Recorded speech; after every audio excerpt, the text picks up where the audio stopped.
فاكرين كم مرة الجمهور قلب على الفنانة منى زكي؟ طب فاكرين الحرب عليها وعملوا ايه فيها ساعتها؟ بس يا ترى كان ايه السبب؟ هحكي لكم النهاردة عن الافلام اللي عملت مشاكل وقلق مع الجمهور لدرجة انهم قلبوا على الفنانين وصناع الافلام دي. ومن اشهر النجمات اللي اتعرضت للنوع ده من الهجوم هي منى زكي، ومش مرة واحدة، لا قول 2 3. فاول مرة الجمهور قلب على منى زكي كان سنة 2009، وتحديدا بعد عرض فيلم احكي يا شهرزاد، الفيلم اللي كان بيشاركها بطولته حسن الرداد. ورغم ان المشاهد الجريئة في الفيلم كانت من نصيب فنانين تانيين، إلا إن الدنيا اتقلبت على منى زكي بسبب مشهد ما بينها وما بين حسن الرداد. هو فيلم احكي للكبار فقط بسبب أكتر أفكاره من المشاهد، أكتر من المشاهد اللي موجودة فيه.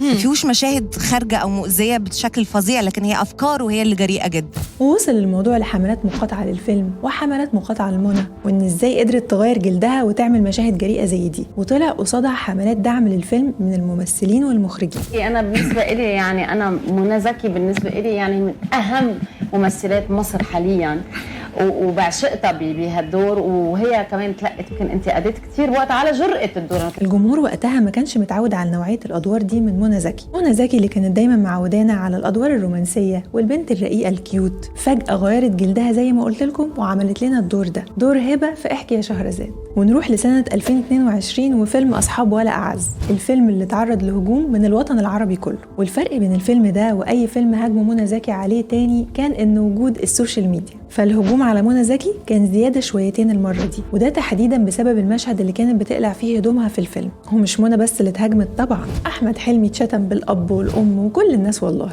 ويقولوا له انت ازاي سايب مراتك تعمل كده. في نفس الوقت اللي كان فيه ممثلين وأصدقاء لمنى بيدعموها وشايفين ان الجمهور لازم يتقبل الفن ايا كان نوعه. ولو انت مفكر ان دي آخر مرة منى زكي اتهاجمت فتبقى غلطان. فبعد كده منى تعمل فيلم رحلة 404 اللي اتهاجم جدا بسبب قصته الجريئة. واحدة تابت وكانت رايحة تحج، فجأة بتحصل حاجة بترجعها لماضيها اللي مش كويس قوي. الفكرة نفسها جننت الناس وشافوها جريئة جدا. نسيب منى زكي شوية ونروح لواحدة من الممثلات اللي تعرضت لانتقادات كتير جدا، وهي منى شلبي. ومع أول ظهور ليها في فيلم الساحر، الجمهور وقتها اتخض منها ومن جرأتها. يا لهوي يا لهوي يا لهوي يا لهوي يا لهوي، بابا هتديله في الاسم. انا محبوسة يا عم ابراهيم، محبوسة يا عم سيد، محبوسة يا ناس.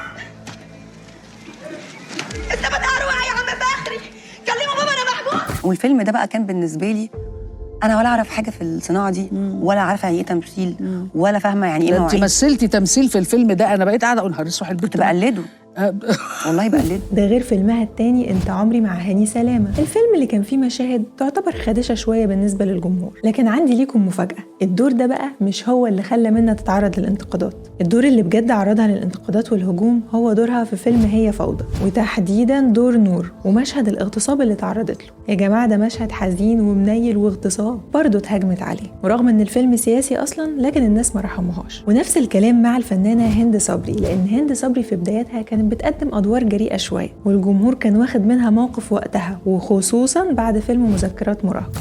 يا ماما هو مش نصاب، هو مسافر وهيرجع، ولما بابا يجي مسافر هيخطبني منه. يخطبك بعد ما اتجوزك؟ يا ده المصيبة اللي ما كانتش على البال. قالوا لك بس دي ممثلة إغراء مش أكتر. لكن مع الوقت قدرت هند صبري إنها تكسب ثقة الجمهور بأعمالها القوية والمختلفة، وبقت دلوقتي واحدة من أهم نجمات جيلها ومن أكتر الفنانات المحبوبين عند الجمهور. ونروح لواحد من أجدد الأفلام اللي تعرضت للانتقادات وأكتر الأفلام كمان، فيلم الهوى سلطان. الفيلم بيحكي عن قصة حب بين 2 صحاب بتتحول مع الوقت لحب قوي جدا. يعني هم بدأوا صحاب عاديين وبعد كده تحولوا ل2 بيحبوا بعض. وعلى مدار الفيلم أنت بتشوف علاقة الصحوبية ما بينهم، وما كانش في علاقة حب، لكن كان في بعض المشاهد اللي مضايقه الجمهور شويه، زي انهم 2 صحاب عاديين وبيروحوا لبعض بيوت بعض وبيطبخوا مع بعض مثلا. ففي ناس كانوا شايفين ان دي حاجه مش عاديه على مجتمعنا المصري، خصوصا ان البطلين كانوا من الطبقه المتوسطه. ممكن نتفهم ده في طبقات تانية، لكن الطبقه المتوسطه لا. وانا هنا بحكي لكم عن راي الجمهور. في ناس تانية كانت متضايقه من مشاهد الواين الكتير في الفيلم، وخصوصا المشاهد اللي كانوا بيتريقوا فيها على البطل انه مش عارف ازاي يشربها، وكانها حاجه عاديه جدا زي الميه المفروض كلنا نكون عارفين بتتشرب بتتشرب ازاي. ده غير بقى مشهد القبلة اللي بين أحمد داوود ومنى شلبي في الفيلم ده من أكتر الأفلام اللي الناس اختلفت عليه. ناس تخرج من السينما وتقول إنه جميل جدا، وناس تخرج من السينما وتقول إنه منافي للأخلاق العامة. وفضلنا أسابيع وأسابيع في جدل فيلم الهوى سلطان، وده أثناء عرضه في السينما، وبعدها بكام شهر الفيلم يتعرض على منصة يانجو بلاي علشان نشوف نفس الانقسامات تاني، ناس تقول عليه كويس وناس تهاجمه برضه. فانتوا ايه رأيكم في فيلم الهوى سلطان يا جماعة؟ وأكيد ما لحقتوش تنسوا اللي حصل لما اتعرض فيلم شقه في السينما. الجمهور خرج منه مصدوم. لا، ومصدوم في مين؟ أمينة خليل. ولأن ما حدش من الكاست اتكلم عن دورها في الفيلم ولا لمحوا حتى قبل عرضه، فالجمهور دخل الفيلم اتصدم وخرج، وبوستات تتكتب هنا وهجوم يتكتب هناك، وكل ده عشان أمينة خليل عملت دور رقاصة وغيرت جلدها. وقصة الفيلم باختصار عن شباب بيعملوا جرائم وبيدخلوا في اشتباكات مع عصابات، ورغم ان بيشاركها البطولة نجوم كبار زي محمد ممدوح، دينا الشربيني، عمرو يوسف، إلا ان دور أمينة هو الوحيد اللي اتهاجم. أما فيلم المهرجانات ريش فكان عليه حالة من الجدل مش طبيعية. فيلم مصري مستقل خد جوائز في مهرجانات دولية، لكن لما جه يتعرض في مهرجان الجونة في مصر أجاركم الله من اللي حصل. الفيلم اتهاجم من شريحة من الجمهور وبعض الإعلاميين بحجة انه بيشوه سمعة مصر، وده بسبب حالة الفقر الشديد اللي كان بيعرضها. ورغم ان صناع الفيلم كانوا بيأكدوا ان الفيلم ده واقعي جدا وبيمثل طبقة مهمشة، إلا ان الجدل فضل داير بين مؤيدين ومعارضين، لدرجة ان في بعض الناس اللي حضروا العرض الخاص للفيلم سابوه ومشيوا. واكيد ما ينفعش اكون بتكلم عن الافلام اللي عملت مشاكل وقلق وانسى هيفاء وهبي ونصيبها من فيلم حلاوة روح،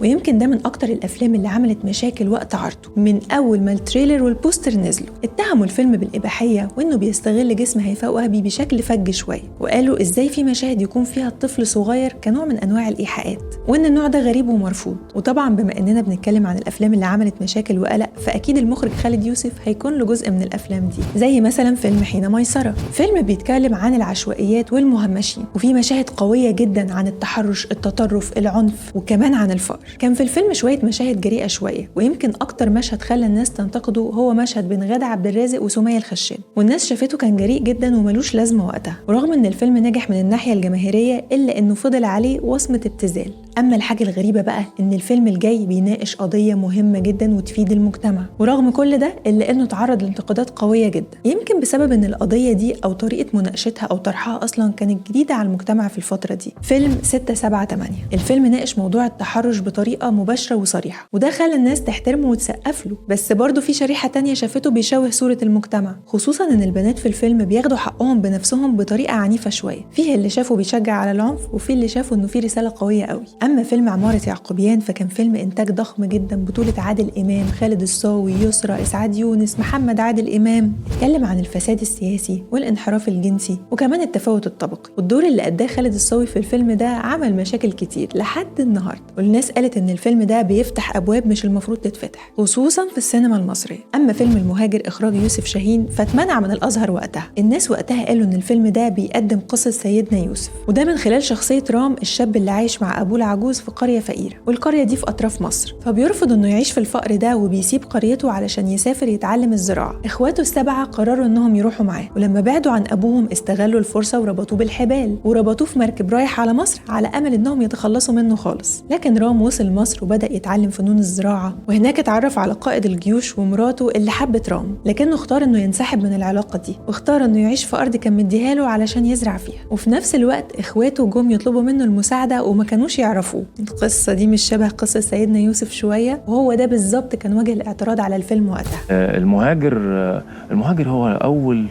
اختبار حقيقي للممثل، انه بديك قلقت انك انت تعمل دور سيدنا يوسف. قبل هو ما كانش سيدنا يوسف، ما كانش. لا ما كانش طبعا، الاختلافات كبيرة قوي بين رام وبين سيدنا يوسف عليه السلام. ده غير بقى ان تصوير الفيلم نفسه كان فيه مشاكل كتير جدا، اولها ان يسرى كانت حامل في الشهر الثالث، وبسبب التصوير حصل لها تسمم حمل، وسافرت باريس وعملت عملية اجهاض، وبعدها قعدت شهرين تتعالج. ويوسف شاهين رفض ان هو يستبدلها باي ممثلة تانية، واستناها لحد ما خفت ورجعت تمثل. والحاجة التانية والاهم طبعا انهم بعد ما صرفوا 12 مليون جنيه تكلفة للفيلم ده، ودي كانت تكلفة ضخمة جدا وقتها طبعا، الفيلم يتعرض لكل الانتقادات دي، لا ويتمنع من العرض العرض كمان للسبب اللي قلت لكم عليه، وهو ان الناس شافت انه بيمثل قصة سيدنا يوسف. يوسف شاهين ما سكتش ورفع دعوة علشان يعرض الفيلم، ورغم كل ده الفيلم نجح جدا ودخل في المسابقة الرسمية لمهرجان كان. وفي مهرجان جوهانسبرج خالد النبوي خد جايزة كأفضل ممثل عن دوره في الفيلم ده. كمان الفيلم دخل في قائمة أفضل 100 فيلم في تاريخ السينما المصرية، وكان ترتيبه 52.